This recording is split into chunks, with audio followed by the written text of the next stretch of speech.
Hello children, आज हम पढ़ने वाले हैं क्लास 11th का पॉलिटिकल साइंस।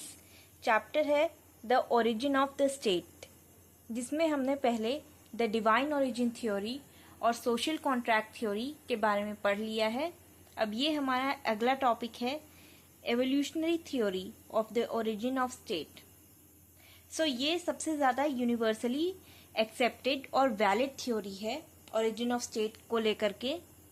इसे सबसे ज़्यादा जो पॉलिटिकल थिंकर्स हैं उन्होंने सपोर्ट किया है, कई सारे पॉलिटिकल थिंकर्स ने सपोर्ट किया है, जिसके बारे में हम आगे पढ़ेंगे।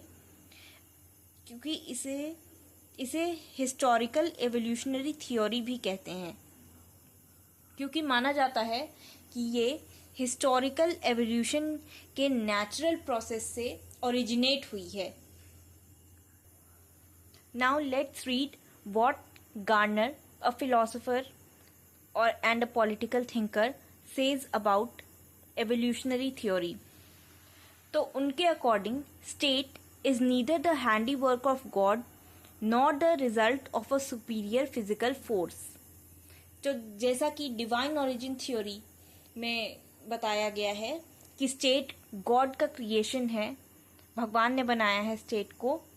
सो गार्डनर इस फिलॉसफी को अप्रूव नहीं करते, इस थ्योरी को अप्रूव नहीं करते कि उसे किसी सुपीरियर फिजिकल फोर्स ने, ह्यूमन से सुपीरियर किसी ने बनाया है या गॉड ने बनाया है। गॉड का क्रिएशन नहीं है state, nor the creation of a resolution और कॉन्ट्रैक्ट।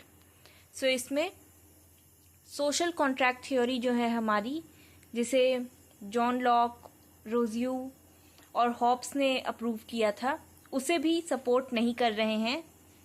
एंड नॉर द मेरे एक्सपेंशन ऑफ द फैमिली, इस बात को भी एक्सेप्ट नहीं कर रहे हैं कि ये बस एक फैमिली ही एक्सपैंड कर गई, इस बात को भी अप्रूव नहीं कर रहे हैं। State has been the product of a natural, gradual, slow and imperceptible process of social evolution. तो स्टेट नेचुरली ग्रो करा है, धीरे धीरे करके स्लोली नेचुरली ग्रो किया है स्टेट ने। ये माना जाता है एवोल्यूशनरी थ्योरी में कि पहले स्टेट कुछ और था, धीरे धीरे करके प्रेजेंट पोजीशन में स्टेट आया है। It had its birth in such a natural and gradual way that people came to realize its presence only after they had started living as its member and citizens.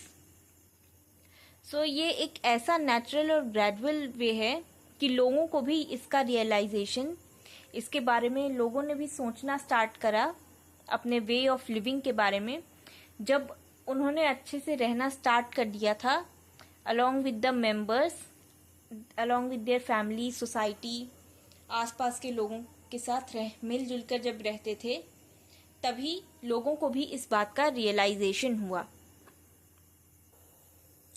एक और philosopher और thinker की बात सुनिए आप, जिनका नाम है Burgess.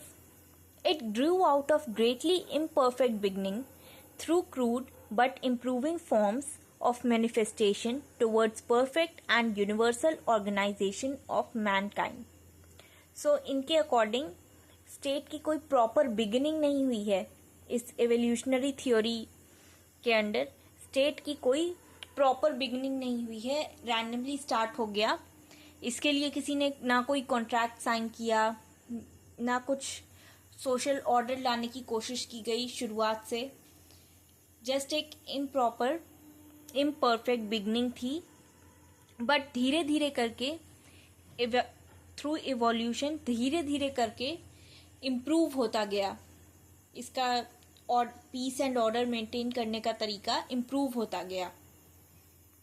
The state according to the evolutionary theory is a growth and evolution, the result of a gradual process running throughout all the known history of man proceeding into remote and unknown past. ये है definition evolutionary theory की। इसके according past के बारे में जो बताया है पास्ट काफ़ी अननोन है। धीरे धीरे करके, जैसा कि मैंने बताया, कि लोगों को बाद में जाकर के रियलाइज़ हुआ कि हम कैसे सोसाइटी में रह रहे हैं, कैसे एक साथ रह रहे हैं मिलजुल कर। So the past is unknown, कि पास्ट में कैसे रहते थे।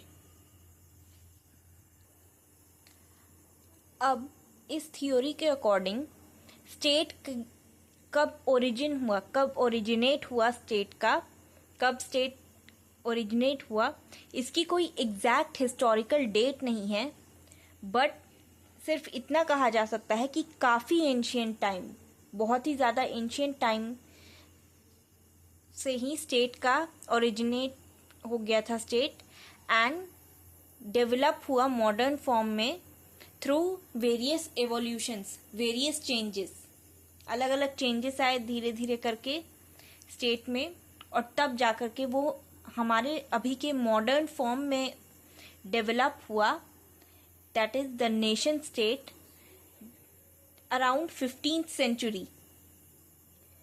सो आज की वीडियो में बस इतना ही।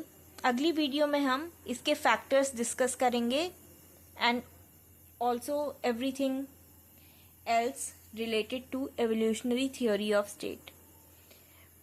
सो आई होप आपको पसंद आए वीडियो। मिलते हैं अगली वीडियो में।